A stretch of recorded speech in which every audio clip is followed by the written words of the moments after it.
digital ID and CBDC, those are tools. It's about behavior modification, manipulating human behavior by incentivizing or coercing you into doing certain things.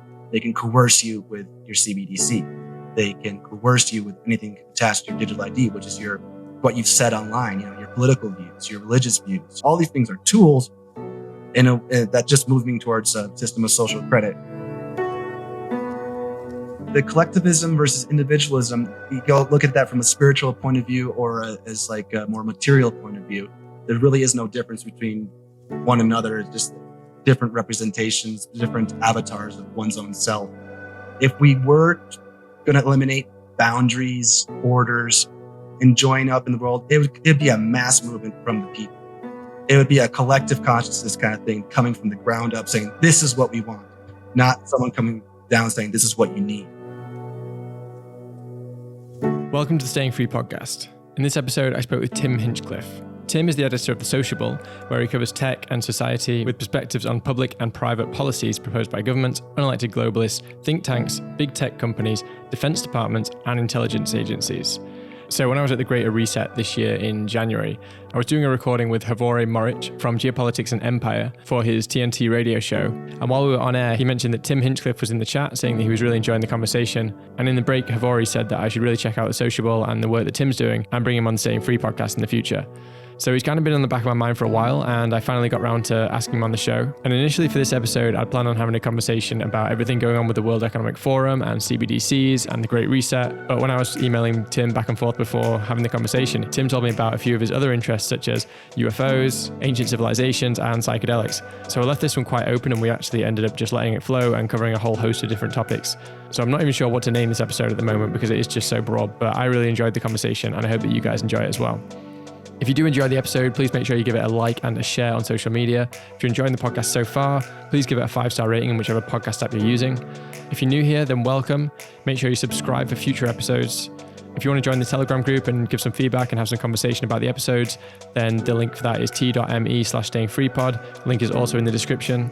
If you get value from this episode and any of my other episodes, please consider giving me a donation. You can do that in a bunch of ways, from just a one-off donation on Buy Me a Coffee. There's also the option there for monthly subscriptions with 3 membership tiers starting at just £1 a month, and that gets you a few additional perks as well. I also accept Bitcoin tips, that's both on-chain and by the Lightning Network. And finally, you can listen to the show on Fountain app as well, and that will allow you to stream sats while you listen, which will help support the show too.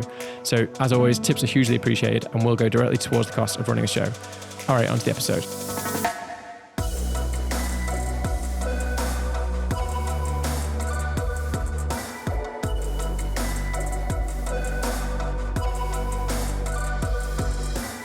All right, Tim, welcome to the podcast. It's really good to meet. I've heard a lot about you, and I've come across your work before, so interested to get into a bunch of stuff about The Sociable and everything that you're getting up to. So do you want to just give my listening audience a bit of an intro, just as to yourself? Sure, yeah. My name's Tim Hinchliffe. I'm the editor of The Sociable, and we just dissect the intersection of technology and society, and what governments and big tech companies and globalists try to do with policies that affect society, basically.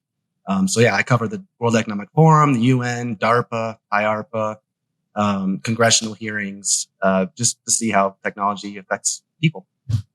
Were you doing that kind of stuff before COVID, or is this kind of like a recent endeavor for you?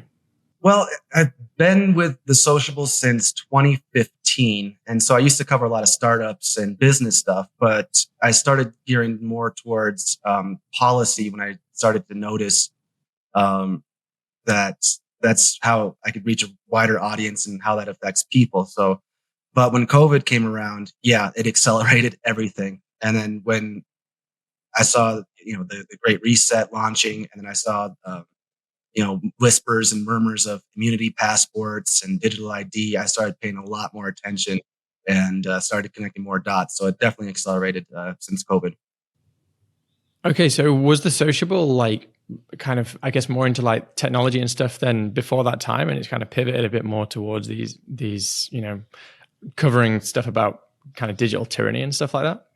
Correct. Well, originally, so we acquired it from, it was originally launched in Ireland And the previous owners were what they won one of the best Irish tech blogs back in 2012 or whatever. So they used to just cover technology from an Irish perspective. So definitely pivoted when I took over. And actually, when I started, I came from a background in other type of journalism. So I worked, I was an intern in West Africa in Ghana. And I wrote for a national newspaper, print newspaper there. Also here in Colombia, before I went on to Sociable, I was a writer and an editor for Colombia Reports, which covers all the news in Colombia.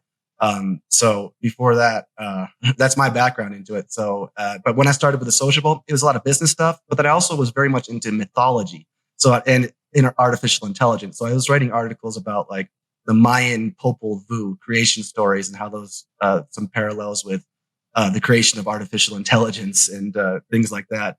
But yeah, it took a while to find, the stride, because I was all over the place for a couple of years because I didn't know how to approach it. It was new to me, but but now it's basically policy. Okay, cool. Yeah. And I mean, like with everything that's happened over the past like few years, I guess like there's just so much to talk about, right? Like it's just the world has gone crazy and, there's just almost endless things to be talking about in this respect. So I guess like from a wide perspective then, because, when it comes to all of this stuff, this, CBDCs and what the WEF and stuff is doing, I was keeping up with that quite a lot, to be honest. Like, I guess, maybe a year ago, 2 years ago, I was kind of really into it and I was kind of reading a lot about it. And more recently, I've kind of just strayed from that, kind of just not focused on it, partly deliberately and partly just because I think that the conversation has maybe died down a little bit in that respect. But from someone who is obviously involved with that every single day and writing about it, where are we up to now with all this stuff? Where are we up to with the WEF? Where are we up to with the CBDCs, all of that stuff? Yeah, so it does come in waves, kind of the news and what's hot right now, what's not. It seems though, looking back and looking forward and looking now, the push is more for a digital ID, a control system, which we've heard a lot about. So before COVID, the big thing was climate change, climate refugees. We need to give people IDs for those kind of things.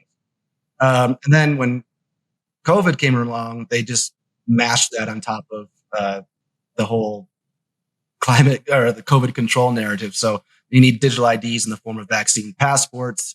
And now that that's the COVID control narrative has pretty much collapsed, they're going back to digital ID for climate again, but also CBDC because central bank digital currencies, they require everyone being pegged and linked to a digital identity.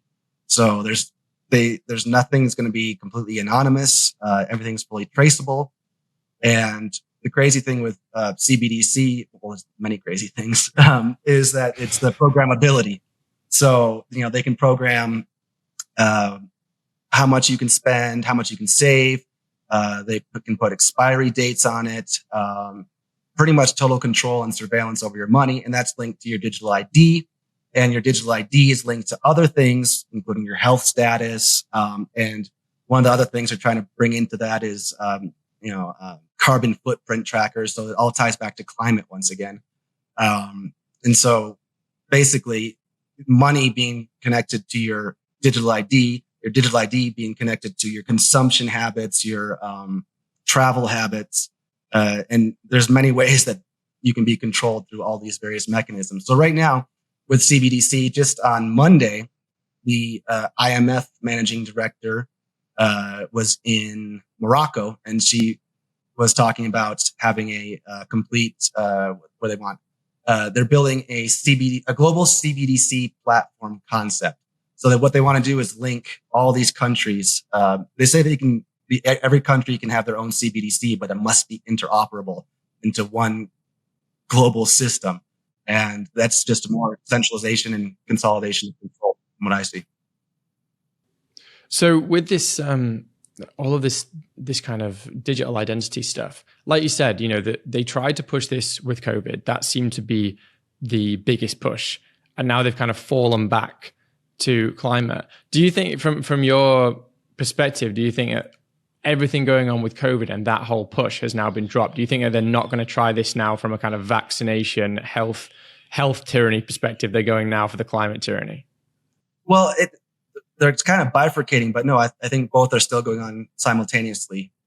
Because what the World Health Organization just announced a couple of weeks ago that they're moving ahead with the global health certificate thing. So yeah, that's going on. But another angle, it's every single angle that is geared towards this digital ID thing. So whatever crisis or perceived crisis, they're going to take advantage of that and turn that into opportunity. In fact, I think was it from the book, The Great Reset, by Klaus Schwab and Gary Mallory.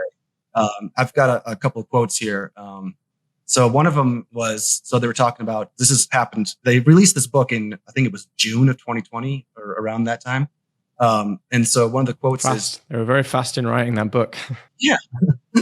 Yeah, funny. Some leaders and decision makers who were already at the forefront of the fight against climate change may want to take advantage of the shock inflicted by the pandemic to implement long-lasting and wider environmental changes.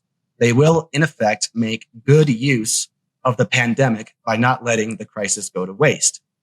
That's one of them.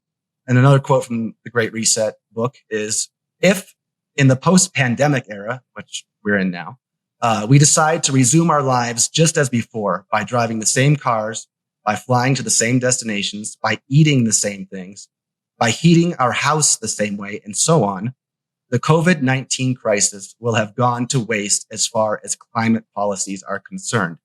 So it seems to me that almost they were gearing this book.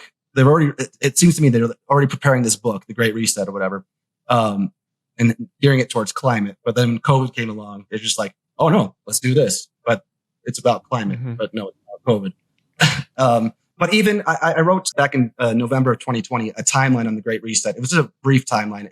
Obviously, I think the Great Reset is just a repurposing of New World Order things that's been going on for many, many years. But Klaus Schwab called for a reset of the economy back in 2014 before the World Economic Forum meeting then. And they published every year, 2015, 2016, 2017. They were doing all these meetings and publications on resetting the global economy, resetting society, resetting this and that. So it's been going on for a long time. COVID just came along like, hey, now let's take advantage of that, exploit that. Yeah, I mean, was it a matter of exploiting it, or was this, did they see that the climate stuff? Because, we have to remember they were trying to push the climate stuff before COVID. They were talking about carbon taxes and all of this other stuff, and it seemed that they couldn't really quite get that off the ground. Like, is it your belief that COVID came around and it was like, a convenient way to push the same thing? Or do you think that COVID came around because they wanted it to come around, because they wanted to push this stuff? Very good question. I can't say anything with definitive proof or anything, but as we know, just before COVID came around in October of 2019 is when they held Event 201, which was the pandemic simulation of a coronavirus and what they would do. And so that's kind of, the timing is very odd on that. But of course, they've been simulating pandemics and doing those exercises for many, many years.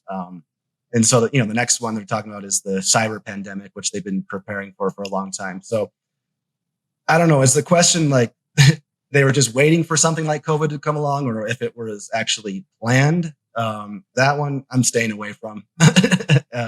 Okay, fair enough. What I'm focusing more on is just the outcomes. What they said before, what happened, and what are the results. And it's just moving in the same direction. So that's what I'm going to say on that. Okay, so you just mentioned the cyber pandemic there. And this is something that I haven't really followed that much. I mean, this whole concept of a cyber pandemic to me, I'm a technology guy. Like I understand my technology, and the idea of this cyber pandemic just seems really, really stupid to me. Like anyone who kind of understands how technology works. I mean, the idea that, everything's just going to get hacked. Well, it's like, well, you'd have to break simultaneously multiple cryptographic mechanisms in order to actually have this thing. I mean, basically, the only thing I can see that they're going to say, well, this is a cyber pandemic, is they'll just say, oh, look, the money's disappeared from your bank account. Oh, no, it must be a cyber pandemic. I mean, but what it actually means is, well, there's someone there in some centralized position who has the ability to push a button, who's going to make this stuff happen. The idea that this can be, some kind of like global hack, it doesn't make sense to me. I mean, unless they have mathematics out there that we don't know about that can break all of these encryption systems, it just seems bizarre to me. So what's your thoughts around the cyber pandemic idea? Yeah. So when I first heard about it, I was like, oh, because I didn't know much about could this actually happen. So I was saying, just reporting on what everyone else, what the World Economic Forum was saying, what their exercise, annual exercise, which has been suspended since last year, Cyber Polygon. It was based in Moscow, so it's understandable why they suspended that or postponed it indefinitely. But no, as time went on, and I've written about this too, is that I've questioned, well, does this perceived cyber pandemic even have to happen, or is it just the threat of it? And so they're going to say, well, we need to prevent this, and to avert this, we need to put in these control mechanisms. Maybe like a little hint, little taste, like a little hit here. Here's a cyber attack here. Bring down this critical infrastructure here, and then say, oh, that's enough. Now we need to pass legislation. Now we need to regulate this, and that, and to avert that. And then once they do, it's like, hey, we averted that, and now you have less freedom. Right. Yeah, I mean, well, but as with all of these things, I guess the commonality here is that nothing actually needs to happen. Like you said, it can just be the fear of it. It can just be the threat of it. With COVID, like most people believe that we went through, the greatest pandemic probably since the Spanish flu or something. I mean, but you only need to actually just look at the numbers. Just look at, how many people actually died during this period. You need to compare that to kind of other pandemics or even just kind of bad flu years, etc. And you realize that there's absolutely nothing significant about it. But all you need is the media to kind of get people who don't know any better to just believe in this thing. And it looks like the cyber pandemic thing, that's the only way it can go, because the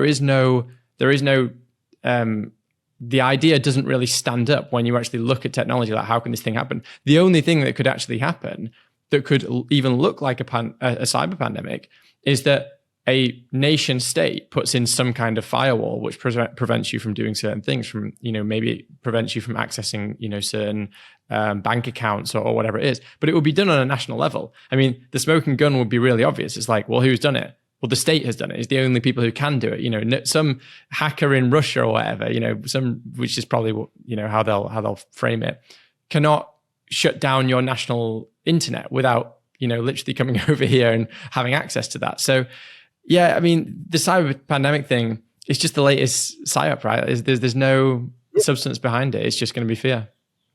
And what I see is it's almost every other week. It's whether CISA in the United States, or if it's the FBI, or if it's Interpol or something. It's either Russia or China. The hack is going to come from here. It's going to come from there. I mean, I wouldn't be surprised if the U.S. do it themselves. I mean, like or as a psyop, hacking something. So it could be anybody, and it doesn't matter. Yeah, or just the threat of it. So yeah.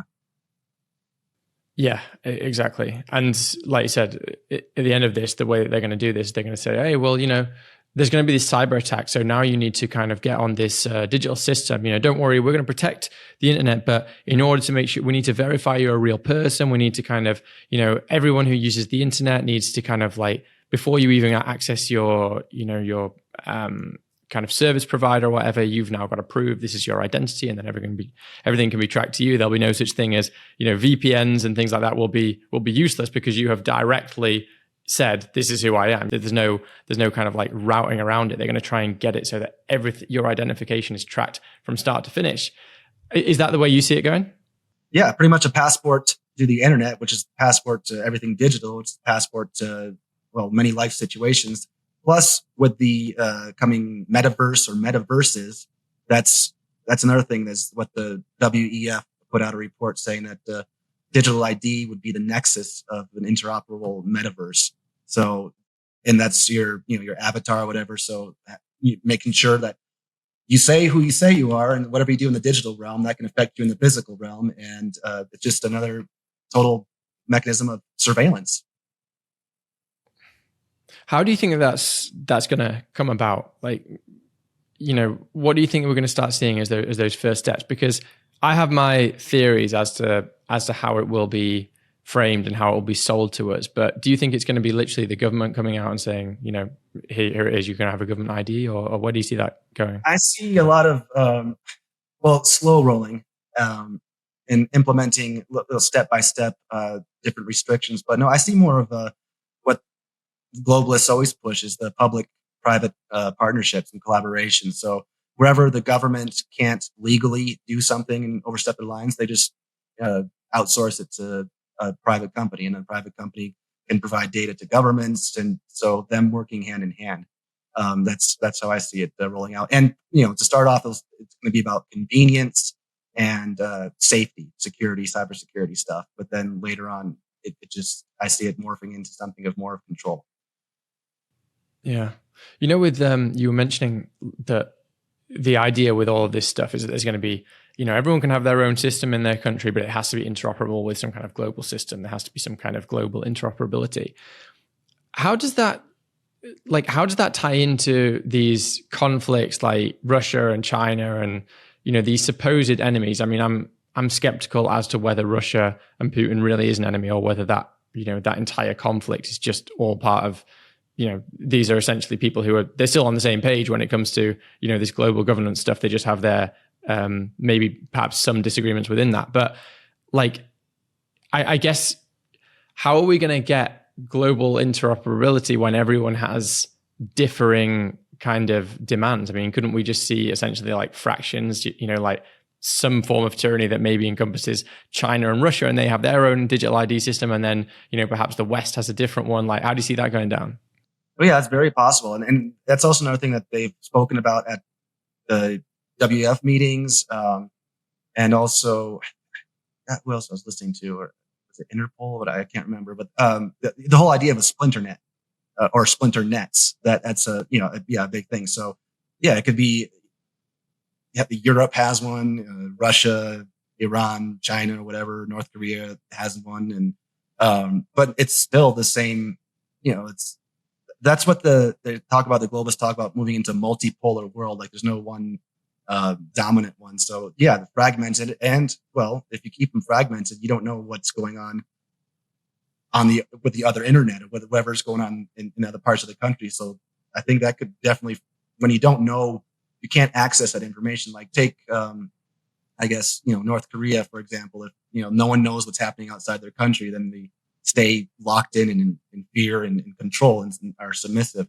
And I could see that happening in pockets, across the world. Yeah.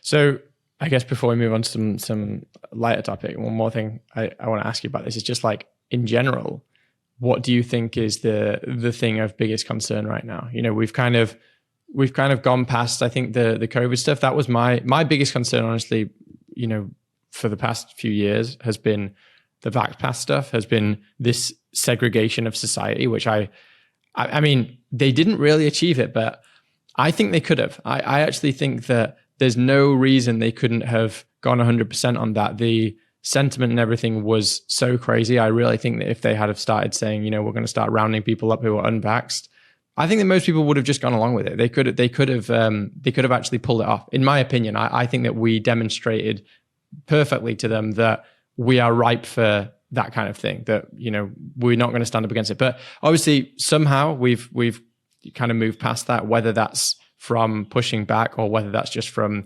them getting cold feet or, making mistakes, whatever it is. But now what's the biggest concern now? Is it CBDCs? Is it digital ID? Like, what is it? Those two combined. Yes. And you're right about the compliance about, with vax passports and throughout the past few years. I couldn't believe how compliant people were and just willing to hand over all freedom. And, fear does a lot of things. So digital ID and CBDC, yeah, those are big, those are tools. But for the overall system, I see it, and many other people have said this as well, social credit system. That's where I see these things as being tools. It's about behavior modification, manipulating human behavior by incentivizing or coercing you into doing certain things. They can coerce you with your CBDC. They can coerce you with anything attached to your digital ID, which is what you've said online, your political views, your religious views, your views on social, with culture things. And then once again, with the whole green movement and the carbon footprint stuff, with climate change things, there's so many different ways that they can ding you and just say, this, you ate too much of that, you consumed too much of that, you said this wrong, you didn't get the latest injection. All of these things are and they can cut off your money or control your money that way too. So all these things are tools that just moving towards a system of social credit. I don't know if, not exactly like China. China's pretty much the model, but each country could do it in their own way and just say whatever, I don't know, however each country wants to do it. Yeah. And who's leading that at the moment? Like, if you had a scoreboard of like the people who are pushing that stuff the most, I mean, obviously like China will be up there, but are there any other countries that are really pushing this? I've seen a couple in Europe. I mean, the European Union in general seems to be going that way. I'm not sure about the United States now, but in terms of, non-governmental, you have the big bodies like, the United Nations, of course, and then you got the big companies like BlackRock, Vanguard, those ones, yeah. So it's a merger of globalist ideas, think tanks, companies, and then trying to get governments on board as well. Have you heard about this? I think it's called WorldCoin. This thing, I think it's by Sam Altman. And it's some kind of project where he wants to go around and like scan people's retinas and give you kind of like a unique like blockchain ID. It all sounded very dystopian to me. I've not looked too much into it. I don't know if you heard of it. No, I haven't looked into it, I'm afraid. But that's one thing though, is people talk about digital IDs and things like that. It's like, oh, it's something on your smartphone, but no, that doesn't have to be at all. Like, that you can have stores, they can read your palm, or you get an iris scan. So like, we wouldn't have to like have a physical, like your body becomes that, which is a whole nother topic that I've covered as well. The Internet of Bodies and implants and wearables and things. That's a whole other section. Yeah. I'll read you the synopsis. I just brought it up now. It says, WorldCoin is an Irish biometric cryptocurrency project developed by San Francisco and Berlin-based Tools for Humanity, founded in 2019 by OpenAI chief executive Sam Altman. What does it say? It hopes to provide a reliable way to authenticate humans online to counter bots and fake virtual identities facilitated by artificial intelligence, using a distribution mechanism for its cryptocurrency similar to UBI. WorldCoin attempts to incentivize users to join its network by getting their iris scanned using WorldCoin's orb-shaped iris scanner. So, yeah, you should look into this one, man. It's pretty wild. I mean, I heard about it a little while ago, but I thought it was just some random shitcoin crypto project. But then I heard a bit more about it, and I was like, this sounds super dystopian. And also the fact that OpenAI and ChatGPT. I mean, don't get me wrong. I'm a big fan of ChatGPT. I use it a lot, and I know that it is a bit of it sucks you in and stuff. But the fact that this is so hyped at the moment, and this same company is doing something which sounds basically perfectly in line with CBDCs and digital IDs and stuff, that kind of rings alarm bells for me. Yeah, that's when I look at this. When I hear things like this, I look at pros and cons, risk and reward. So, what are they saying? What problem they're solving, or what kind of solution they have? So, this is to fight bots, at the expense of getting your biometric data and mixing that with AI and what they can do, inferences and things they can learn from you and track you, trace you, manipulate in very subtle ways. Yeah, I don't see the risk versus reward thing being comparable. Yeah, you know what as well, like with this whole bot thing, this is just such a non-issue. Like I see for instance, like Twitter. I know it's arguably got a bit better under Elon than it was before, but even under Elon, like all the time, I'm getting followed by people and it's like, oh, cool, I've been followed by this guy. you go in, it's got one letter changed. It's like, it's got an L for one of the letters in the handle, and they've changed it to like a capital letter I or something. So it looks exactly the same, right? The profile picture is exactly the same. They've literally gone to that person's profile, like downloaded the picture and then uploaded it to their own profile, and they've put their name the same. Like, the idea that you couldn't have an algorithm figure this out is absolutely ludicrous to me. The idea that you couldn't build a system that just says, okay, if someone creates an account or changes, just run a thing every time someone changes their profile picture or every time someone changes their handle, run a thing, compare it to others, run a similarity algorithm, see if it's similar to their handle. And then if it is, say, okay, test number 2, if they've got a similar picture, test number 3, if they've got a similar name. And if it passes a certain, level, you just say, okay, now we flag it for human review. It is so easy to do that. And for some reason, they're just like, oh no, we've got this bot problem. These are not difficult problems to solve. But the answer is, oh no, now we need to basically completely reshape the internet in favor of, digital IDs, and we need to scan your iris, and, we need to do all this stuff, take away all privacy and have everything kind of logged by, governments and big tech because of this problem, which honestly, like, so a pretty elementary coder could solve this problem from my perspective. It's also, I think that same kind of argument can be made about the CBDC. Like, what is that problem actually solving? All the IMF, BIS, World Bank, saying what's it going to do? Faster cross-border payments, or enable cross-border payments, which we already have. Faster transactions. That's almost about it. They talk about also targeted payments as well with programmability, which they paint in a positive light of, getting aid to certain people in a certain way. But no, nobody from the ground, no people, and I don't see any citizens, people of the world, saying we want this. It's something, it's what problem are you actually solving with bots on the internet? Like, yeah, is it really that big a deal anyway? Yeah, exactly. I mean, again, it's like all of these psyops are similar, right? It's like with the COVID thing, it's like, oh, we've all got this, major problem, and we all need to go and get this vaccine. And it's like, well, I mean, one, do we have the problem? And 2, is a vaccine the only solution to that problem, right? And it's similar with this. Like, 1, do we really have a bot problem? Is the internet unusable because of bots? The answer is definitely not. Like, some services are better than others, but like for the most part, you can use the internet perfectly fine. And number 2, is the solution to that we all basically throw away our privacy and completely tyrannize ourselves? Like, obviously not. So yeah, it's just, again, problem, reaction, solution, right? Exactly.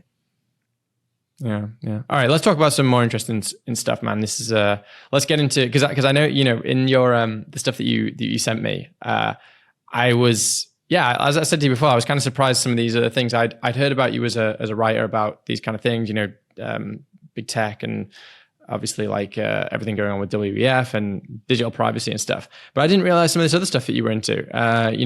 One of the things you mentioned on there was UFOs, and you also said UAP. I don't know what UAP is, but so yeah, what's your interest in UFOs, and what is UAPs? Okay, well, going way back to I'm 38, so child of the 90s. So I think X-Files is what really got me into UFOs way back as a kid. Oh yeah. But when I started looking at it again a few years back while writing for the Sociable, I was looking at, the videos that the government was confirming. Yeah, these are real UFOs, but they call them UAP, which is interesting. Unidentified aerial phenomena. So, okay. So it's not actually, so is it actually flying or not? So I started looking, so once they confirmed these things, okay, what possible tech could be involved in this? And I was looking at warp drives, where this bends space-time around a craft. So it's moving, with its own space-time kind of thing. And so I started looking at that and thinking, okay, looking at space-time itself. And I came across some research about, extraterrestrials, which it got me thinking into an idea, into a realm where UFOs or UAP, since it's an aerial phenomenon, is the thing actually flying or is it moving through time?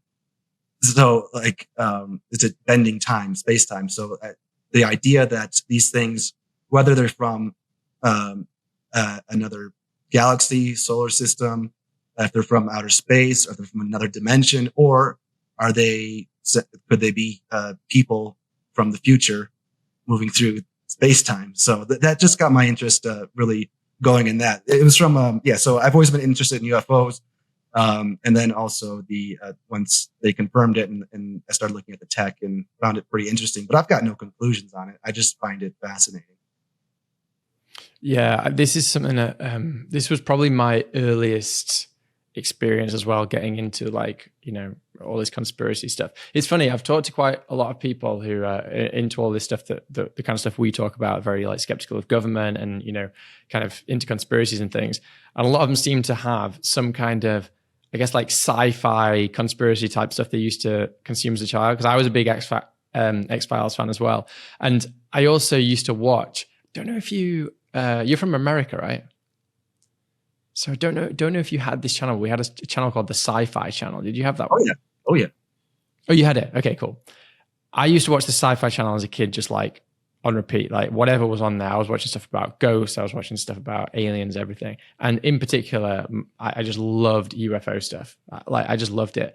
And yeah, I don't know, at some point I kind of just became, I stopped following it and stuff like that. But I still think that is something which is very, very interesting, and there's something there as well. I actually think I've seen a UFO myself as well. Don't know if you've seen one. No, I haven't. I'd love to hear that story though. Yeah. Well, basically, I was. It was here in Mexico. And I was on a beach here, and it was kind of it was just after dark. So we'd gone to watch the sunset. And, I was with my girlfriend, and we were just kind of on the sand, we were just kind of hanging out. And I was on my back, and she was kind of, resting on her arms facing me. And I was just looking up, and all of a sudden I saw a kind of, it literally looked like fire in the sky. It looked almost like the propulsion from a rocket or something like that. So it was big and fiery. And I saw it move maybe I don't know how far it was, but it wasn't fast. A lot of people say I saw a UFO and it moved really, really fast. But this seemed to go quite slowly. It almost looked as if it was it was drifting in the sky almost. It looked maybe how you'd expect a spaceship to kind of go around the Earth, but there was this fire and then it just disappeared again. I saw it for just a split few seconds and it disappeared. And I was like, oh my God, that was absolutely bizarre. And, yeah, it's the only time I've ever seen anything like that. But the funny thing was, I met a guy a couple of weeks later, and I was talking to him about, I thought I saw something in the sky and everything like this. And I was saying, it was really weird. It looked like a UFO. And he said, I've seen something really, really similar. And he knows other people who've seen it as well. So apparently, around this area, you get a lot of similar sightings of the same type of thing. It's not it's not like a quick disc through the sky, but it's almost like a rocket ship type thing that kind of appears and disappears, and that I'm not the only one who's seen it. So I'm really interested in this. I want to know the answers, but I'm not sure that I will ever get them. I imagine that's fascinating. Did you experience any missing time or anything like that? Any weird things? Nothing like that. No. No. I think a lot of it, the stuff that people report seeing, I would imagine the majority would be secret government programs. But where do they get the technology? If it's something that they come up with on their own, or if they reverse engineered it from somewhere, I don't know. And even when they talk about the nature of these objects or beings or whatever, I question. I've read a series of books called The Law of One, and it was. Oh, I've heard about that. This is one where a group of people were. Was it not really meditation? Well, it's kind of meditating. They're receiving channeling information, which they say comes from some being called Ra. And this Ra is said to have is a being that's not on our density. Our density is the third, they call it third density. Fourth density is one of love. Fifth density is one of wisdom. And anyway, they say that Venus right now, or at some point, had a civilization. Their civilization transcended into this higher density, and they became one thought process, one collective being, energy called Ra, and that's what was communicating to these people back when. So the idea that, there's nothing, I'm not corroborating anything, not confirming anything. I'm just saying like that the idea is that even are these things or people, like, are they even in our own dimension of reality? Can they just manifest, appear, then disappear? Are they moving through time? It's more than just, like something coming from Mars or something coming from another planet and having to travel all this distance, which takes, light years, and that's distance and speed, distance, and time. Whereas if they do something with quantum, or if they can, or just even communicate telepathically and show up in your consciousness somehow, that all these things, I don't have any of the answers, but these things fascinate me to no end. Have you heard the theory that aliens have intervened to prevent nuclear disasters in Yes. the world? Yeah, what do you think about that? Yeah, I've heard various stories that, when they're hit the button, humans are pushing the button or about to do something, and then all of a sudden something collapses, breaks down, and that there's interventions. I've heard it. I don't know if they're listening, what's going on in Russia, Ukraine, the whole world, then, let's hope they're around. Yeah. And another thing you mentioned, which kind of ties into this, is ancient civilizations. I've only had kind of one brief conversation about this when I was talking to Darren Denslow from TNT Radio, because he's really into all of this kind of stuff. But yeah, the ancient civilization stuff is something, again, that I've kind of got into a bit recently. I've been watching this thing on Netflix, the one with Graham Hancock, the Apocalypse. What's it called? I'm forgetting the name now. Ancient Apocalypse. That's the one. Yeah. And I find this stuff super interesting. So what's your theory with all that? And does it tie into the alien stuff? Yeah, okay. Well, you don't need the aliens to, because I love Graham Hancock. I actually, the first time I saw anything of his, I was 10 years old in 1995. I saw a documentary of his on I think it was National Geographic or the History Channel or something. I can't remember, but it was on the Ark of the Covenant. And then from there, every time he was speaking, it said Graham Hancock, author of Fingerprints of the Gods. And I started, so it got me interested in the ancient civilizations. And from there, I went to the library all the time as a kid, and I was studying ancient Egypt and Mesopotamia, and the Mayans, like all over the world and things, because he really started me off on that. Like, well, what came before?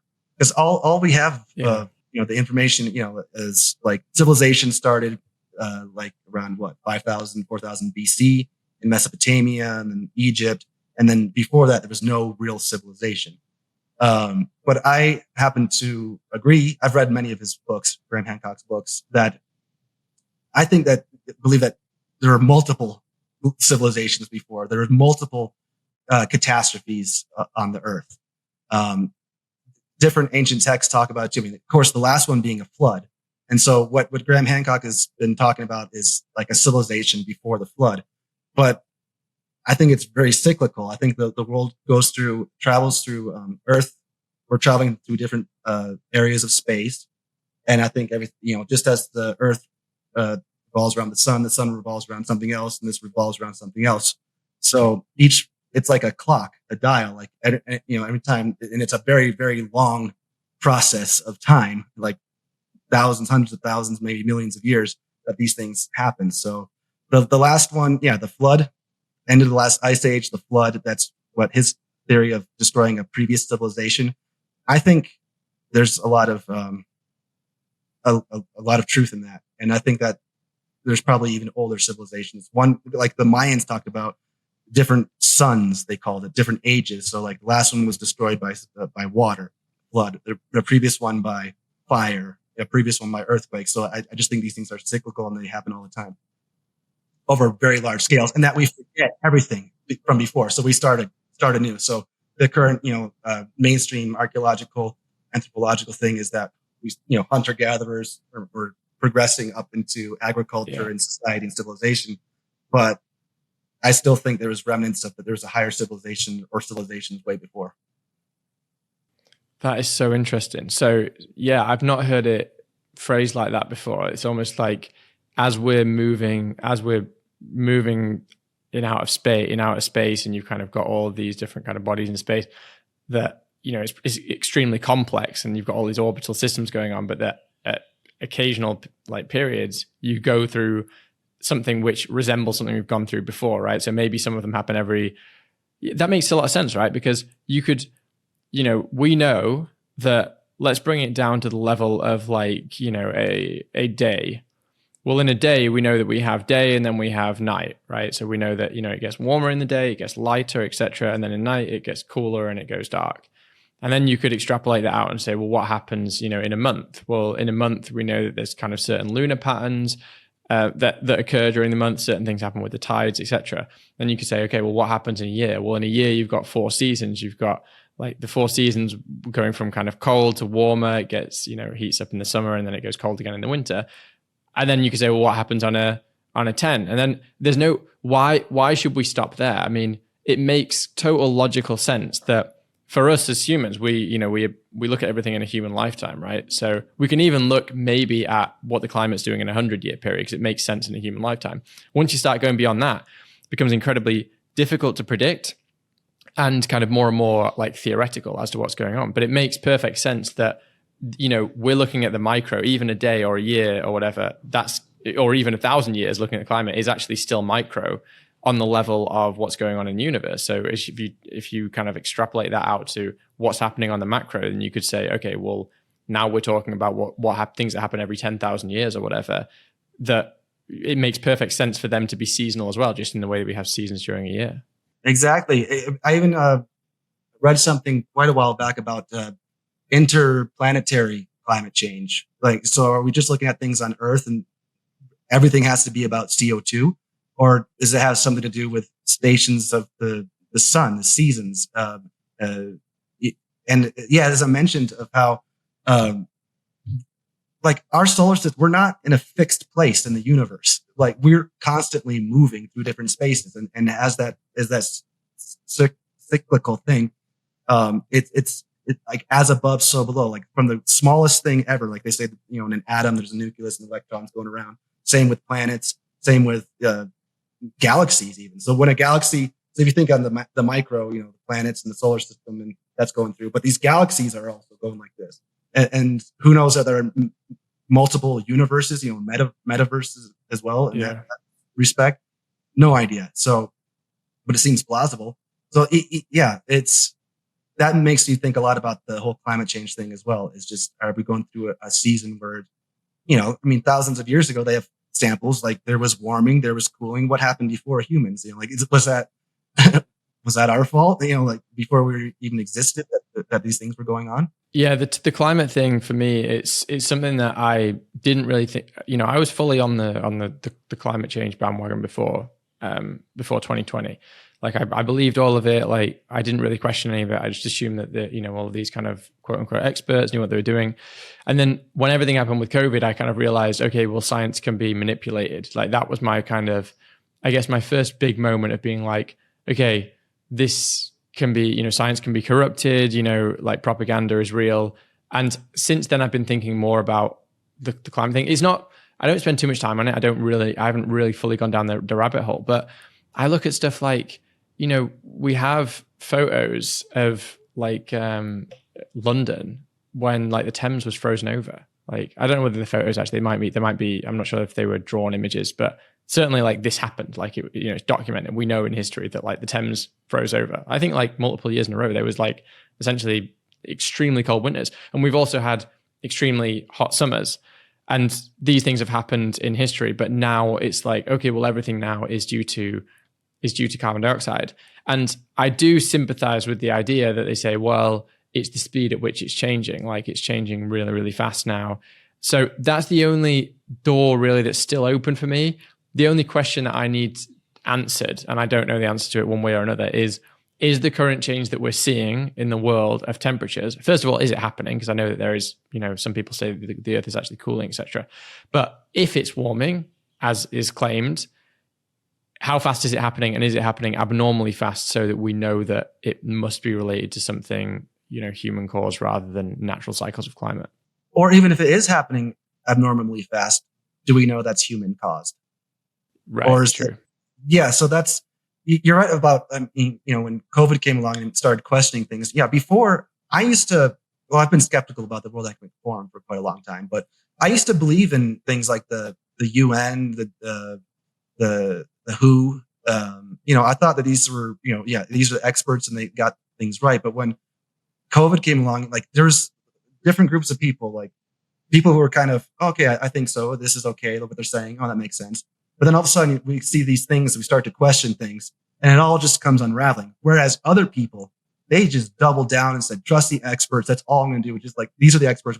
What's your degree and what do you know? And so then they went totally on that one side, while the other people who were kind of questioning, like, now we're starting to question everything. So yeah, it's so funny because wouldn't have questioned, I don't know if I would have come to question climate if it weren't for COVID. Yeah. But when I see the same policies, the same, movement, they're trying to move towards the same goals in terms of global policies and how that affects people. It's just, to me, it's just another scam. I've also, heard people, okay, if global warming or, climate change, this is happening and it is human caused, is it because of CO2 or once again, another false flag PSYOP operation, whereas people, weather can be manipulated. Climate can be manipulated. So if they don't get enough people on board believing that this is happening, just use some kind of technology, if it's a HARP or some other type, and just cause something to happen, then people are like, okay, see, we were right. So, and yet climate is actually changing, and it's man-made. It's just not in the way you think. So if you're a regular listener to the show, then you might remember a recent episode that I did with Alex Zeck, which was episode 46, called The Viral Myth and Evolving Beyond the Paradigm of Deception. So if you haven't listened to that episode, I really recommend you go and check it out. We talk about a lot of interesting ideas regarding virology and illness and how we can take control over our own health. And more recently, someone from Alex's team got in touch with me about an educational event that they're going to be doing, which I definitely think is going to interest a lot of you guys. So it's called The End of COVID, and it is an online education designed for the way in which we consume content today. Similar to a podcast, they've recorded over 100 hours of interviews, presentations, and conversations with prominent voices from the likes of David Icke, Kelly Brogan, Amanda Vollmer, Tom Cohen, Andrew Kaufman, Christiane Northrup, and many, many more. This event launches on July the 11th. I had a look through the program, and as well as these very prominent guests, a few that jumped out to me were Alex Zeck himself, Jesse Zurewell and Patrick Henningsen from TNT Radio, Dr. Melissa Sell, Nick Hudson, and Etienne de la Beauté Squared. So if this sounds like something that interests you, please do use my referral link. That's theendofcovid.com/ref/606. That's theendofcovid.com/ref/606. That will be in the show notes anyway. And on that website, you can check out all about it. There's a trailer there. There's a bunch of information. You can see all the speakers and see what the event's about. And if you do decide that this is going to be of value for you and you end up signing up to get access to the program, please do use my referral code, and that will help support my content as well. All right, back to the episode. It's really interesting how, like, COVID was supposed to be, the final nail in the coffin of freedom, essentially. Like that, from their perspective, it was like, it's gone, this is the final thing, and then we're going to end freedom. That's going to be the tyranny. But in the end, it turns out that, like, the way that I see it, it's like, there's a really awesome phrase, but I always butcher phrases, but it's something like, if you're going to shoot for the king, you better not miss. Right. And the way I see COVID is, it's like they went for broke. And when it didn't achieve its ultimate aim, when I think a lot of people kind of recognize, well, we're being lied to here. Not only was it just kind of like a fail in terms of, well, you didn't bring about this world, you didn't send all the unvaxxed to the camp, and, you didn't have everyone on digital IDs, not able to travel and living at home eating bugs or whatever. When that didn't happen, actually what's happened is that's ultimately turned into their Achilles heel, because so many people have been red pilled by that now they're going to have to work 10 times as hard on the climate thing, because now not only have they got to win over all of the kind of, blue pilled normies, they've now got to win over all of these kind of red pilled outliers who have just become a way, way higher contingent of the population. Yeah. COVID wasn't deadly enough, and it didn't like affect children enough. That's what, I think if it would have killed people, if more people like deadly, if it was more harmful to children, if you didn't see, because I recognized early on when even before vaccines came out and they were talking about vaccines, I looked at the data, like cases way up here, deaths way down here, who's dying, comorbidities, elderly, obese, people with other things. Then look at the inflated numbers of, died of COVID or died with COVID. That's a whole other thing. Putting people on, intubating people, that seems to have been disastrous. So when it came along, and then the data, the information is like, oh, what are the symptoms of coronavirus, COVID? And it was, to me, the flu. So for me personally, I decided, okay, I'd rather have COVID than because I already heard talks and I was already starting to write about immunity passports could be a thing. And I was like, well, why do you need that if you already get COVID and you recover, and then why would you need to have this injection? So I saw the writing on the wall early on. And then once I saw the initial reportings from each of the drug companies, pharma companies on their vaccines, each one of them said that there was no proof that it prevented transmission. But then once I saw that, globalists and governments and corporate, everybody pushing for these things, I just knew very early on that it was all bullshit.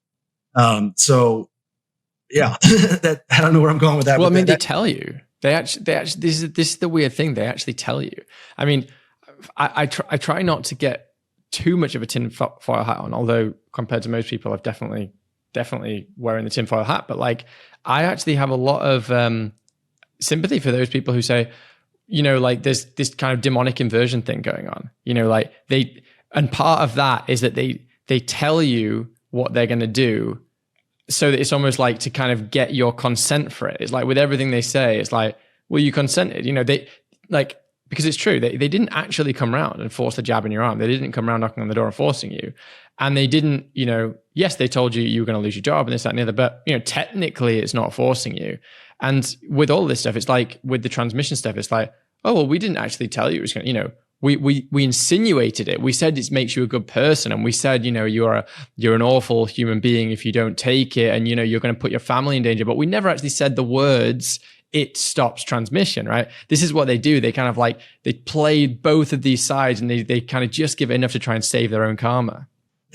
It's ridiculous because the World Health Organization, I think it was back in February of 2021 or 2021 maybe, the World Health Organization published something in collaboration with the Gates Foundation. It was a 99-page technical booklet on how to implement, for governments to implement vaccine passports or digital health certificates. But they even said in there, we do not recommend, you shouldn't issue a health certificate based solely on vaccination status because we don't know anything about the transmission.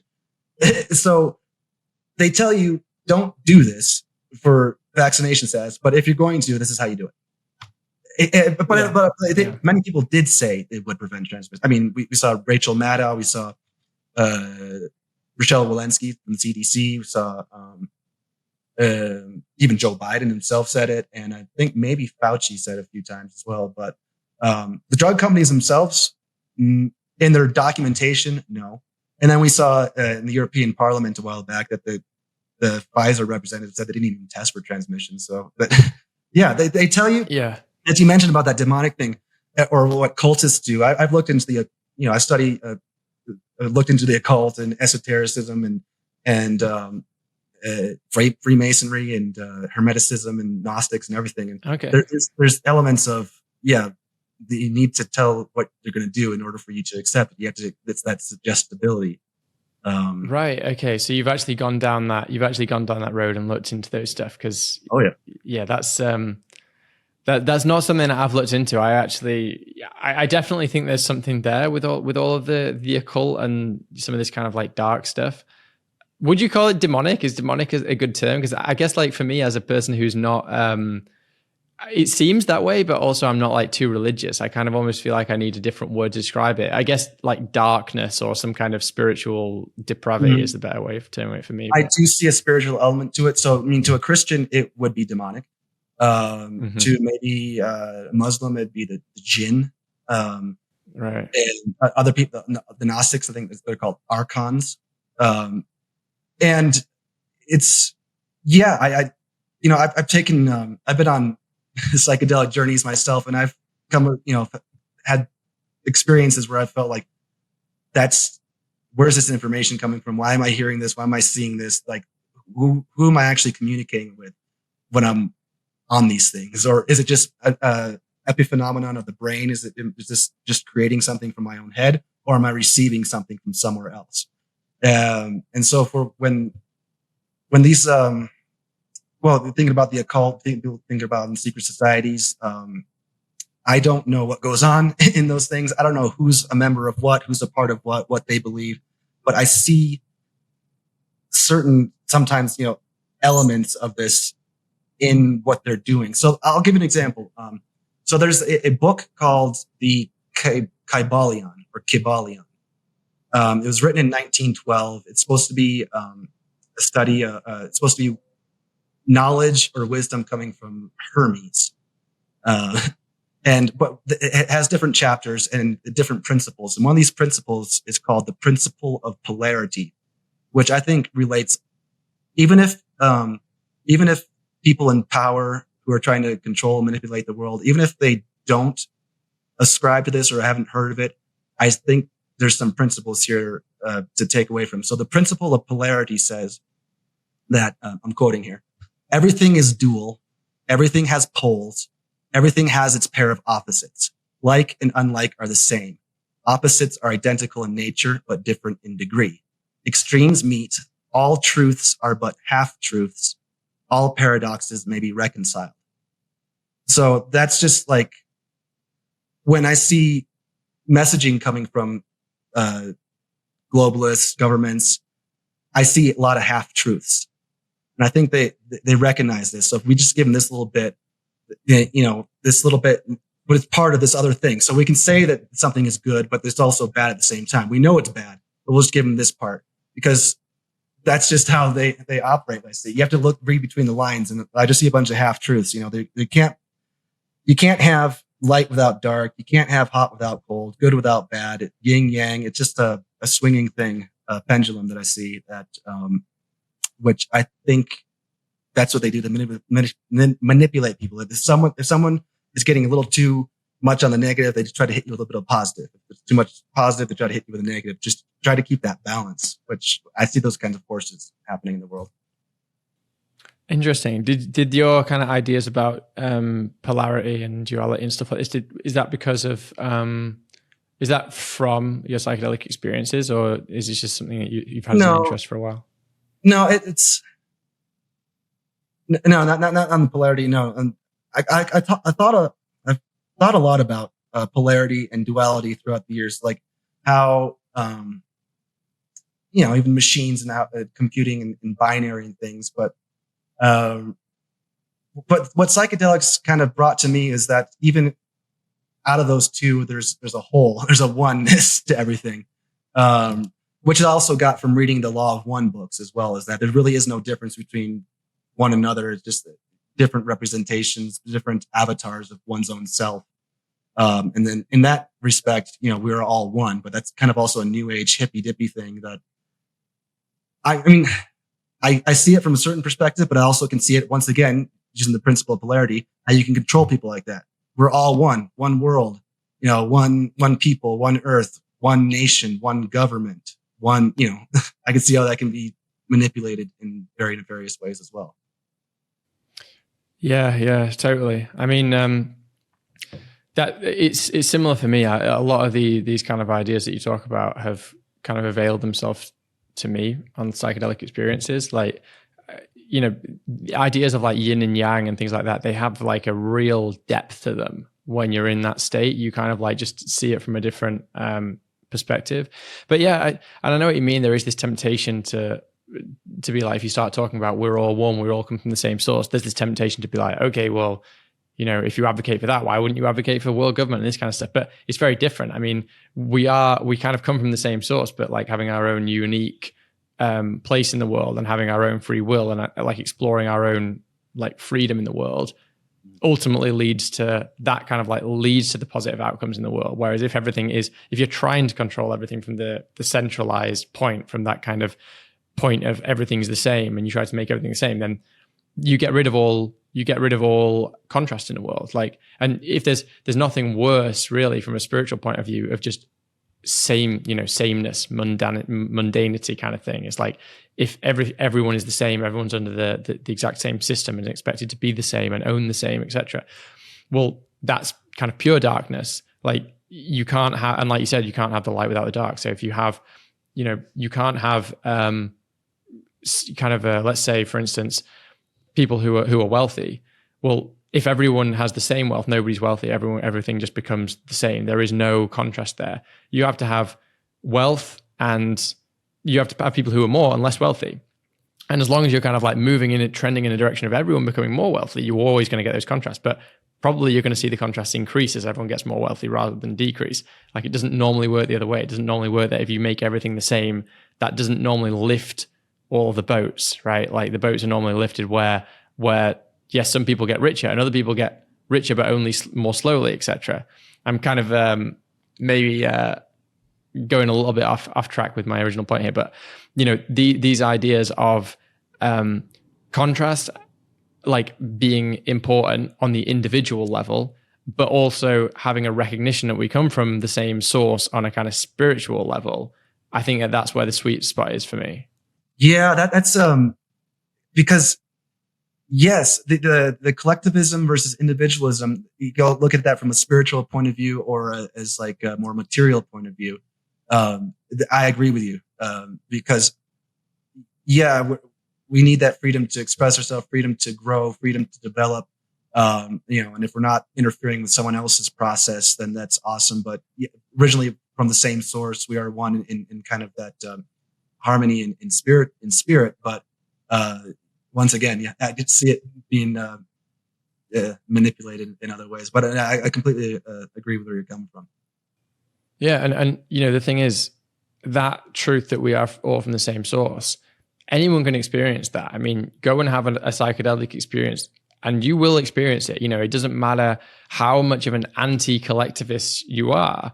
You still are going to have that recognition, and it doesn't make you any more of an anti-collectivist when you kind of come back. Like it's not like you stay in that world and you go, okay, cool, like let's just have global communism now. The two ideas are kind of like completely separate. But having that experience that we all come from the same source, like if anything, from me having that experience, I think has made me more of an, I don't really like using the word individualist because it has kind of bad connotations, but more interested in individual expression when I come back. I actually feel like that's a more important thing in the world after having that experience of source. I don't know if it's like the same for you. Yeah, I remember it wasn't the first time that I had ate mushrooms, but it was one of the first few times when I was in university in 2004. And I remember coming down from this trip, and I just decided, like, my God, I just want to interact with other people. I want to get to know this person. I want to hear their experiences. I want to learn. I want to, but not just hear it, just what they did or whatever. I want to feel it. I want them. So I started interviewing people as I was already coming down. I was living in a dorm room, in dorm hall. I just walked by when people who had the doors open, and I just started talking. Hey, what's going on? What are you interested in? What's your passions? What are your hobbies? What do you like to do? What motivates you? What drives you? And I could feel, once they started saying something, like I could find something to connect with, even if we come from different backgrounds and, totally different, whatever. And I was like, oh my God, that's awesome. You felt that? I'm feeling that right now too. So I felt a huge connection there, but that's from their individual experiences to have that connection, to feel that oneness within that. It was an amazing experience. That's really cool. Yeah. I love that. I mean, it just has the ability to dissolve these boundaries in that way. And you literally become just so much more operating from the heart, essentially, when you're on these experiences. And it's like, if you were doing that all the time, it wouldn't work. You'd get nothing done because, you can't stay in that state all the time. But like having that state and visiting there is awesome. I actually just, my last conversation on this podcast was purely a psychedelics episode. So if people listening who are interested in psychedelics, definitely go and listen to that one. But one of the things that he told me, James Sander, is that like having psychedelic experiences, it's kind of like you you have an experience of your highest self, essentially. You have an experience of kind of like your most spiritually engaged, or your kind of, how do you term it? Yeah, just like your highest level of consciousness, essentially. And then when you come back, the goal is to kind of not, to try to achieve that, or to try to orientate your life more towards that. So it's kind of like you've got your guiding star there. This is my highest level of consciousness. This is, who I could be. This is my level of love and appreciation, and, appreciation for beauty in the world, whatever it is. Now I have to try to orient my life to kind of continuing to feel that in some way, rather than just forgetting about it. So it's kind of like it's a reminder, of what's important in the world. Yeah, that's integration is what is really important. Integration, yeah. Yeah, it's after that process. And I remember the last time I went mushroom hunting here in Colombia in 2020 in February. So it's just before the pandemic was official. And so I ate these mushrooms at home and had a nice trip. And I was writing down in my journal as it was going on. I was like real time documenting everything that was happening. And one of the things that I was going to integrate later was it's something a voice said to me. It always sounds proverbial or something that from some ancient script that said, "A question is a seed, plant it.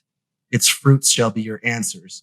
And the integration part for me was like, you just wait, was that your realization? That was what you wrote down? Yeah, something like, so that's why I think it was like a download from somewhere. Yeah. That is awesome. Yeah, that's really, really good. And so like, I remember it's not the first time, the first time I took them, it said like, remember the past, live in the moment, be mindful of the future.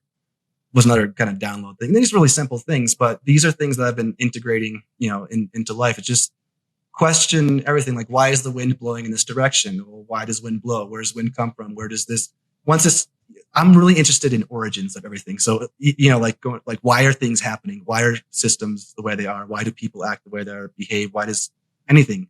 So I keep trying to go back and back and back and back until I try to find sources of things. Which kind of brings back to journalism sources. Yeah, but the whole integration process, asking questions, I take a lot out of that. Yeah, that's awesome. This is something that I really hope that we're going to move towards. And I think we are, but I really think that with everything that's happened and with this kind of massive global, red pilling process that we've gone through, people are moving away from the traditional institutions. They're moving away from just kind of like the dogma that they've kind of been taught in the past. And I think that like now people are willing to just explore more, like so much more, to just say, okay, what's truth in my own life? Because I can't be prescribed truth. Like, we tried it being just prescribed truth by the institutions, and, they just led us down a really dark path. So now how do I find truth in my own life? And one of the things that I think is going to be super important for that is like plant medicine and psychedelics. Like, I really hope that we're going to have a renaissance of that now, where people are saying, okay, like, if I really want to know truth, if I'm really taking the red pill, like, then I need to explore my own consciousness. That's going to give me some answers that nothing else will give me. And I think that's going back to ancient civilizations. I think ancient societies were very much in tune to that. The Greeks, for example, they had the kekion, which they drank in their rituals at, where was that place? I forgot the name of it. But they used to go on the rituals, the initiations, and they would take this drink, this powder, this potion, this psychedelic, and they go through the initiation, and then they become learned people. I believe the ancient Graham Hancock mentioned the Egyptians and the blue lotus flower. They going through that. In Mexico, well, you have where Maria Sabina introduced the R. Gordon Wasson, the whole mushroom cult that they thought no one else in the world was doing. But she introduced that in the 1950s, and then that's what brought everybody. Nobody knew about magic mushrooms or psilocybin hallucinogenic mushrooms, or they'd forgotten about it until the 1950s. And then there was also John Marco Allegro wrote The Sacred Mushroom and the Cross, and he was saying about like the Dead Sea Scrolls, and he said that I think Jesus was a mushroom. But in terms of what some kind of spiritual renaissance or psychedelic renaissance, I don't know how to get people on board with that, because people just wouldn't want to there's some people, a lot of people are, well, one, it'd be dangerous for, or, can't do it. And there's such a taboo thing, which I don't know. I think it would do a lot of good if people had these experiences. Maybe they experience it in other ways. In shamanism, you can get into these altered states of consciousness through chanting, through drum beats. Stanislav Grof had the breathing method of getting into these altered states. So there's many different ways. Another one was getting stung by a bunch of bees and beetles and stuff, which really, will get you there. I think I'll skip that one. That's why I think in order for, coming from the top down, globalists, they kind of want all this unity. Hey, we're one. We need to move towards this one government, one currency, one people, one world, and all that. But that's all coming from the top down, and there's lots of resistance, from regular normal people like you and I. So I think that any kind of movement that's going to happen, if we were going to eliminate boundaries, borders, and join up in the world, it'd be a mass movement from the people. It would be a collective consciousness kind of thing coming from the ground up saying, this is what we want, not someone coming down saying, this is what you need. So until that time, I just don't think, anytime someone mentions like, hey, this digital ID could be a good thing, could unify us in this way, or could be a good thing, unify. No, we're not spiritually ready for that. I don't think so. Yeah, I don't think that we ever will be spiritually ready for that. I think that once you're spiritually ready, you move away from that and you actually just say like, this is not what we want. Like we don't want any kind of centralized control of any of this. But I love this, Tim, because like this is something that I've been thinking a lot with this movement and kind of where it's going now, because we've had, all of these people who are kind of very different, right? I mean, when I was going to protests and stuff in London, and people have had on the podcast, I've had everyone from like, super kind of like hippie types, to people who are kind of like much more kind of like right-wing conservative type of people. And we all previously we're kind of unified just against the vax passports and, generally speaking against the CBDCs and stuff like this. But now I think that we're going into a different phase of the freedom movement where it's like, okay, well, what is this about? Like we've weathered this storm. Yes, there's more tyranny going down the line, and no doubt we'll all come together when the CBDCs, when they try and roll them out and say no, and we'll just, kind of absolutely just decline to do it and won't participate, etc. But like, I think that there's also a kind of conscious process going on here. Like, I think that it's important that we actually elevate our consciousness in this movement, and we actually talk about not just like opposing the latest thing, but like, what do we want to build? Like, what do we hope to achieve?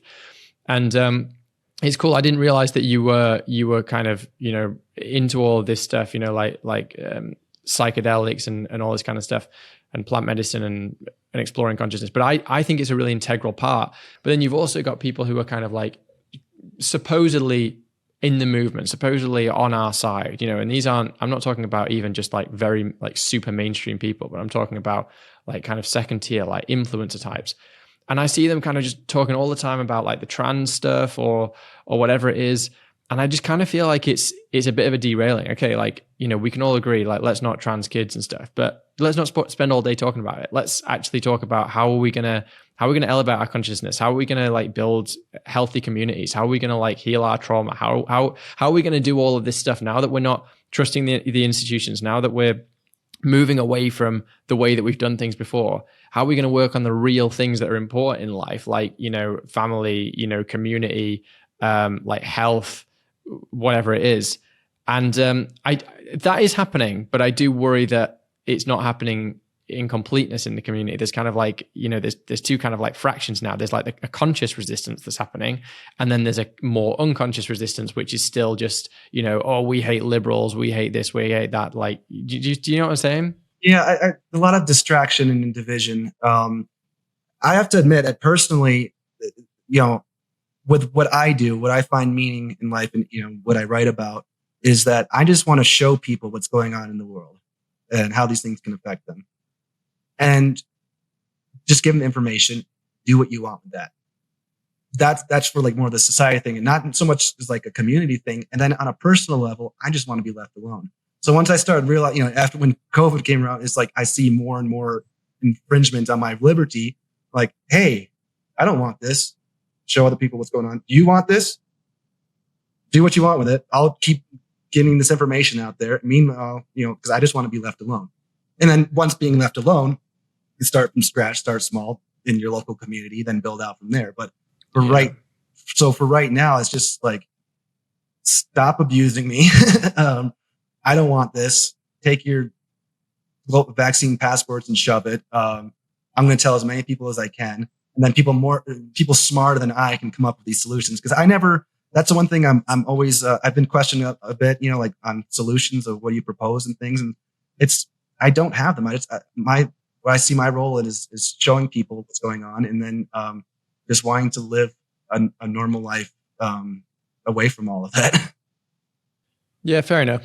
Maybe this will happen as an organic process. Maybe the most important thing, or perhaps the only thing that you can collectivize on, is actually fighting against stuff. And the rest of it is not going to be any part of a collective process. It's going to be, as you say, an individual process. And maybe at that point, you just say, like, give me the freedom and then I'll go on that journey myself, rather than that journey itself being as a part of that movement. So yeah, that's fair enough. Maybe that's I'm free will. Yeah. It's just, like, I'm not an activist. I try not to advocate things, and especially in writing. I don't tell people what to do. Like, I don't say, go out and vote for this person, go out and oppose this. Like, cause I believe in free will, as long as your free will isn't really screwing over my free will. Then yeah, just get the information, do what you want with it. That's how I see it. Just, without telling people what to do and without trying to be an activist. Fair enough. Cool. So let me just see if there's anything else that I wanted to get into with you. Oh yeah, you know what I wanted to ask you about? Well, two things actually. First of all is living in Colombia. How did that come about? How did you end up living out there? Oh wow. Long ago. Okay, so I was living in Seattle in 2011, and I was working as a cook in a restaurant, and I was really not happy. And so I did the digital equivalent of like spinning the globe. And I just searched, writing jobs, because I was 4 years out of university. I got my degree, bachelor's degree in linguistics from Western Washington University. And I was going nowhere. So I found just searched the internet anywhere in the world, writing gigs, internships. And I found one in Medellin, Colombia. It was one of the first ones that came up. And then so I took a 3-month internship, loved it. And then I went back to the United States, tried to find a job there in 2012, couldn't find one. So then I looked for another internship elsewhere in the world in journalism, which I ended up in Ghana in West Africa. So I stayed there for 5 months, interviewed the ex-president, got invited to his house, for, some chicken, had a great experience there, came back to the States, couldn't find a job again. Everyone in the world in the United States wanted like 3 to 5 years of experience. Didn't have it. So I decided to go back to Colombia again in 2014, just because I loved the experience. And, I was working for free for 6 months, with the online newspaper and in English. And just as my visa was expiring and I had no money, like I could afford 2 empanadas a day for like a week or something like that. I got offered the job with the Sociable, and I was because someone saw my writing, what I was doing, and said, "Hey, come do this." And I was like, "Awesome!" And so I just stayed. So like I thought back in 2014 I was only going to be here 6 months, and this has turned into over 9 years now. Wow, that's awesome. Yeah, I'd love to visit Colombia. It's like been basically top of my list for a long time. I actually tried to go there last year, but at that point they were requesting that you've been vaccinated to go there. I don't think that's happening now, but no, but it was terrible because they did that on December 14th, just before Christmas. I had tickets to go back to the United States, and then all of a sudden I had to cancel that. I couldn't see my family. This is where it really hit home to me too, because this was after 2 years of writing about vaccine passports, warning about all this and how insane it was. And it was my 14-year-old nephew's last Christmas. He had leukemia for half his life, 7 years. And that was his last Christmas. And I couldn't go see him. He died on January 5th. just after that. Man. So that just, I couldn't, that just, it made it so personal for me that That's heartbreaking, man. I'm sorry to hear it. And I'm looking at myself like, do I sacrifice my own to get this when that was one. And then there's tons of stories of even more heartbreak, like people can't not seeing loved ones and other things happening and people losing their livelihoods and stuff. But no, that hit hard. Yeah, 100%. I mean, these things are like they've affected people in crazy ways. I mean, there's video. I see these videos in the UK of when you've got people like looking through the glass at their elderly relative who's got Alzheimer's, and they're wearing a mask on, and their relative doesn't understand what's going on and why they're not in the room with them and why they've got a mask on and they can't recognize them, and they're upset and crying, and I'm just like, this is evil. Like I really feel like we saw in our, at least up close and personal, obviously you could say, well, there's a lot of evil in the world when it comes to wars and things like this, but seeing those kind of things really, to me, I was just like, this is as close to evil as I've ever come, seeing stuff like that. And I love Colombia. It's been so wonderful here, in cost of living and the people, the food and culture and everything. And I live out in the countryside, and it's absolutely beautiful, stunning in the Andes Mountains here. But I don't understand why they would implement that. Colombia was one of the last countries in the world to do this. Like, I don't know why they waited so long to, like, if they were going to do something, why they do it then? Now this was in, was it December of 2021? Was it? It just, Yeah. I mean, you know what, like with Colombia as well, I mean, personally, from being here in Mexico, I can tell Mexico has absolutely boomed since COVID. So many people have come here from, particularly Canada and America. Well, Canada especially, because they've got an actual dictator. But even America, even some of the places like California, we hear all about people going from California to Texas or whatever, to California to Florida. But actually, a lot of people from California have come to places like Mexico. So it's cheaper and it's closer.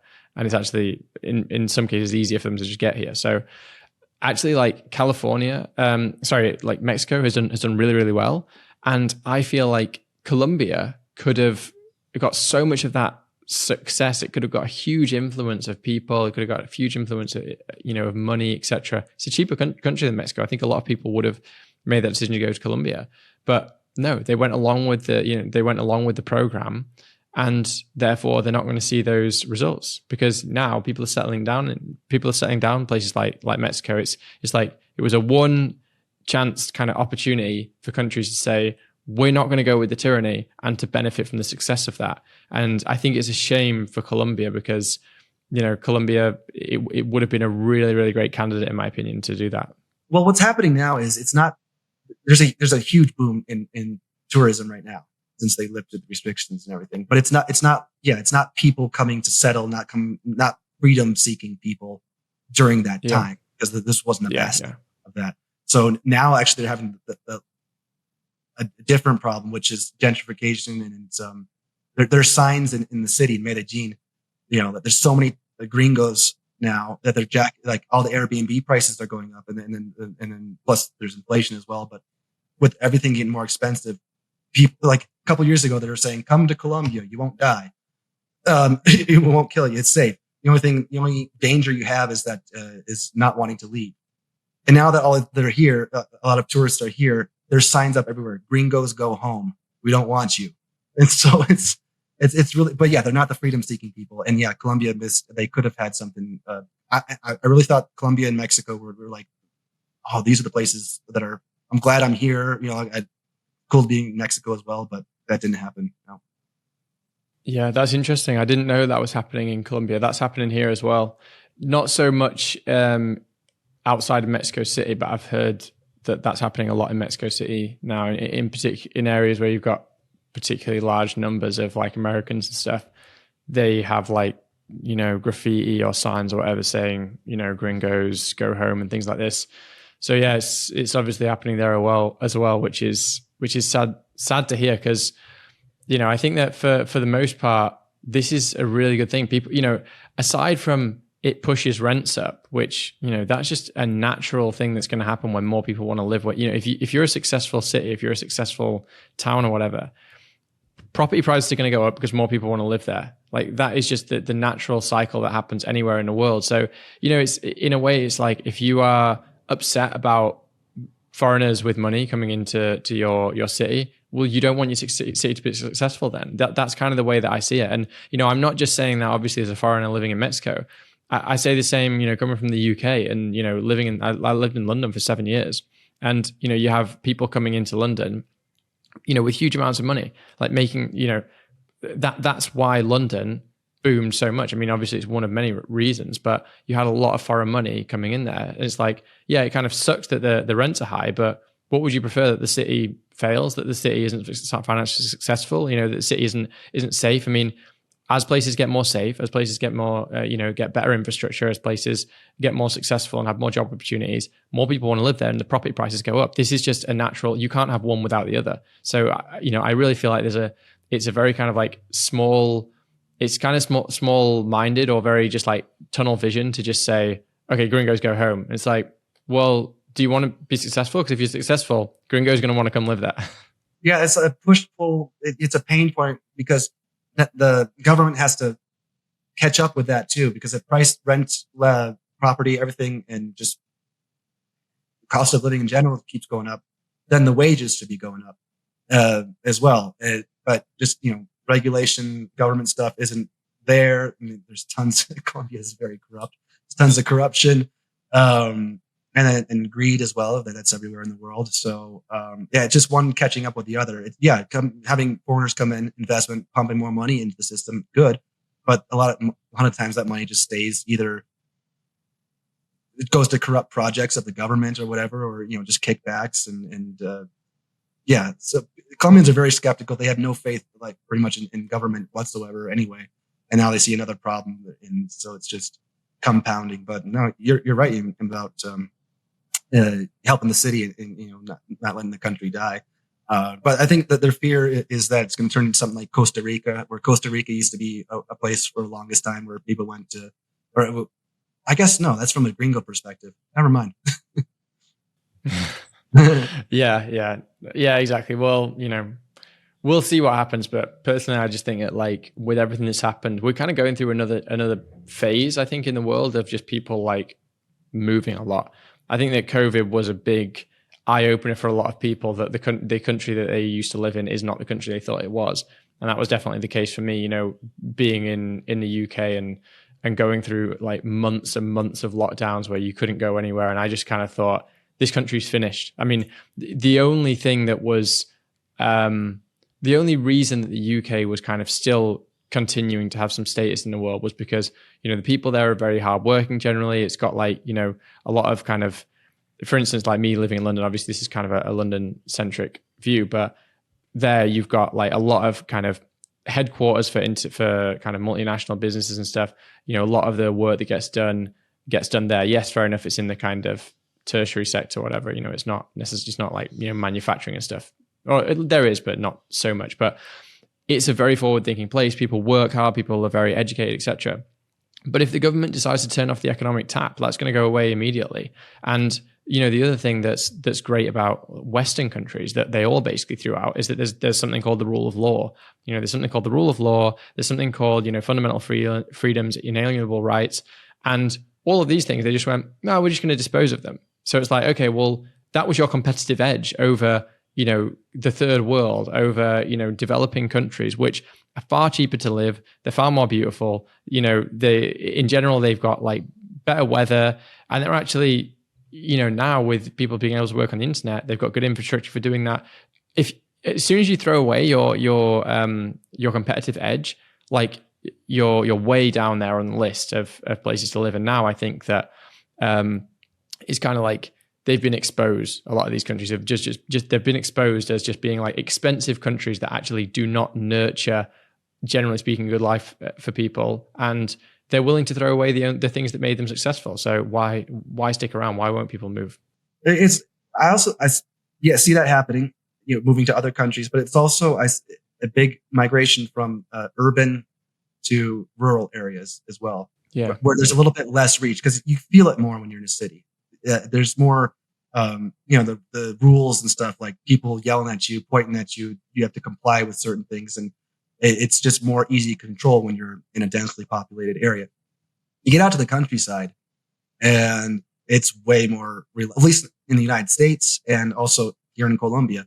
You get out to the countryside, and they weren't like mask mandates and stuff like that. I mean, they had the mandates here, but like I would go to the country store, walk down the road and dirt road, and then like, some people would wear a mask or not, but no one would yell at you. No one was enforcing anything like that. Whereas in the city, like there's security guards everywhere. There's police, like there's more of a state presence. So yeah, there's more of a state presence in the city than there are in the rural areas. But, and even what I saw during COVID as well, after the first year is that I was living in a different area, still out in the countryside of Colombia, but in front of me, there used to just be all avocado trees in these just rolling hills and things. Then one day in September, bulldozers came, burnt everything, plowed down everything. They constructed 15 lots going for $100,000 each, and people are just flocking to the countryside to get out of the cities. That was during the middle of the whole pandemic thing. I don't know whether it was for economic reasons or just because they were fed up with regulations, restrictions. I have no idea. Yeah. Well, I think a lot of it is also just because people were able to work remotely for the first time. I'm not sure what the situation was in Colombia and stuff, but certainly in the Western countries, like where you can get pretty good internet basically everywhere in the country. I mean, why would you want to live in, central London and pay, whatever it is, like $2,000 a month for your rent for a, 1-bedroom apartment, when you could just live outside of the city and pay, like you could go and live in a much smaller place and you can, pay like 500 or something. Like it makes sense to me that would happen naturally anyway. But then I just think, well, why limit it to leaving the city for a more rural place in the same country? I mean, of course, for a lot of people, they have family, they have reasons to stay there, and I can understand why you want to do that. But other people, they just think, well, why do I want to stay in this country? Or why don't I make an even bigger jump, go somewhere abroad, and then I can either still live in the city, but pay what I would have paid, in a rural area at home, or I can go and live in a rural area abroad and get amazing benefits. I can, live for dirt cheap, and then I can work less hours. And I actually think that not only is the whole COVID thing pushing this in this direction, I think the other thing is because we've kind of reached our absolute maximum capacity for how much people can work now. People, they can't really work anymore. Like everyone's working like crazy. Everyone I know is basically working crazy hours. Everyone I know is kind of like not earning quite enough as they'd like, or, they've got some kind of debt or whatever. I think we've kind of reached this ceiling now, and people are like, well, where do we go from here? One of the options is to just say, well, I need to reduce my expenses. What's the biggest expense that we have in our lives? It's our rent or our mortgage or whatever, or buying a house. So if you can get rid of that expense, you can finally kind of get afloat again. Otherwise, it seems that a lot of people, they're just stuck drowning. That's what's good. Yeah. On an individual level, and those who can do it, makes perfect sense. And that's smart. I think not everyone can do that.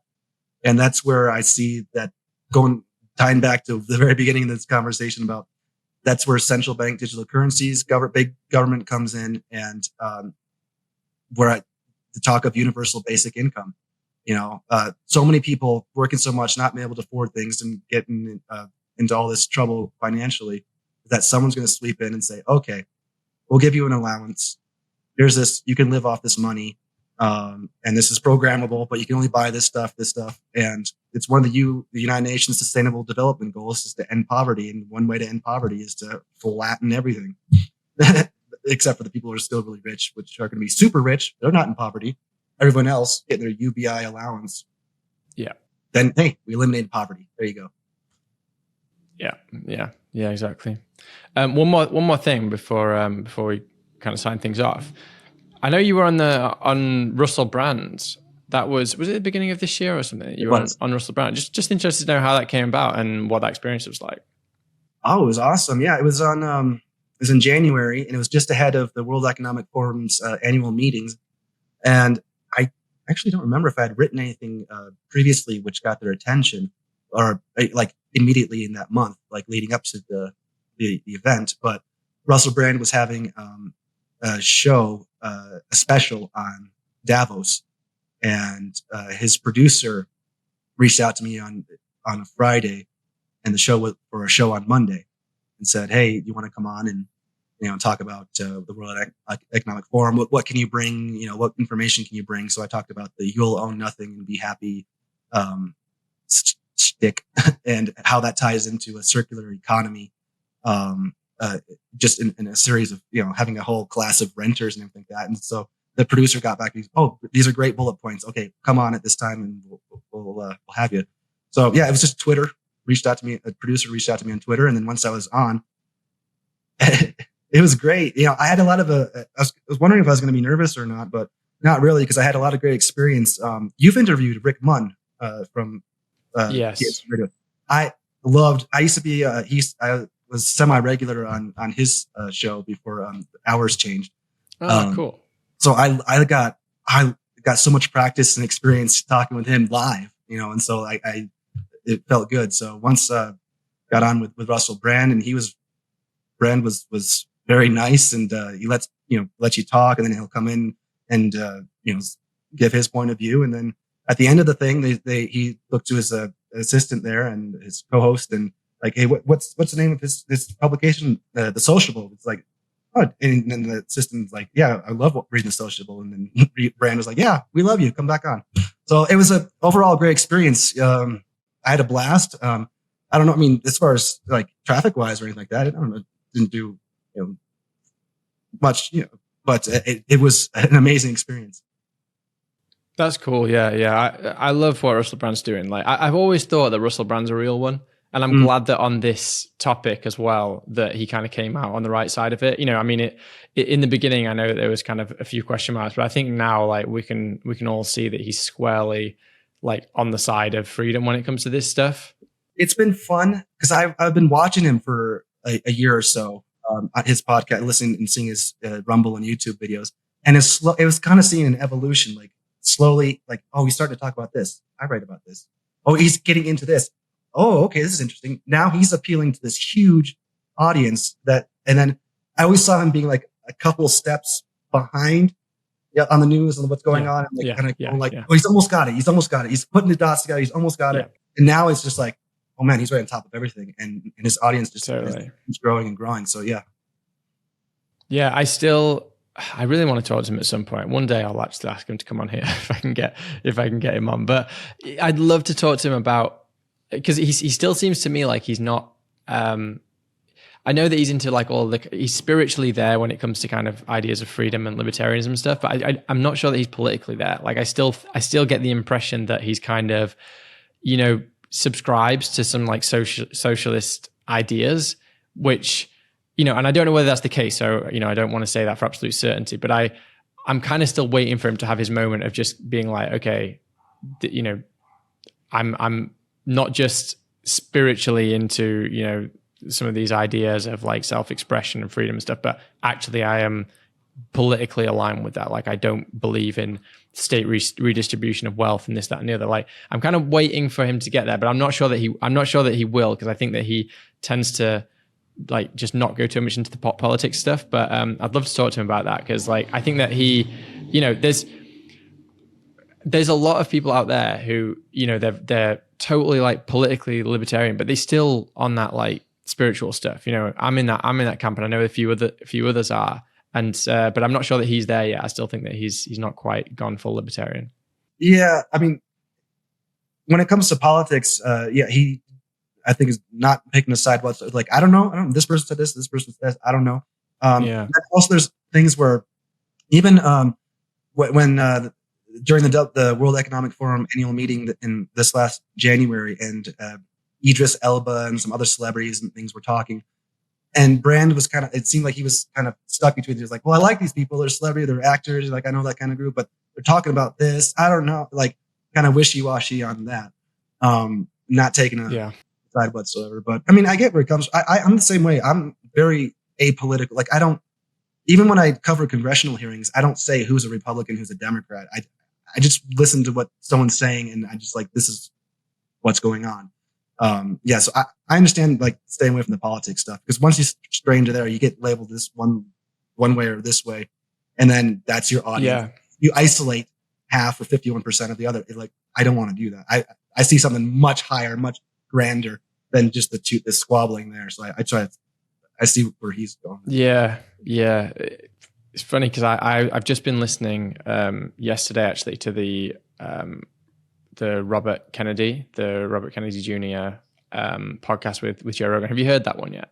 I've snippets, but Kennedy is one that, man, I was reading his stuff and paying attention like a couple years ago in his vaccine stuff.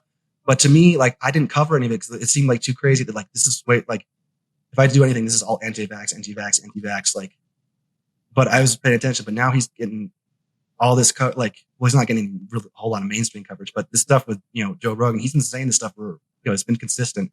And, I think it's great what this information is coming out.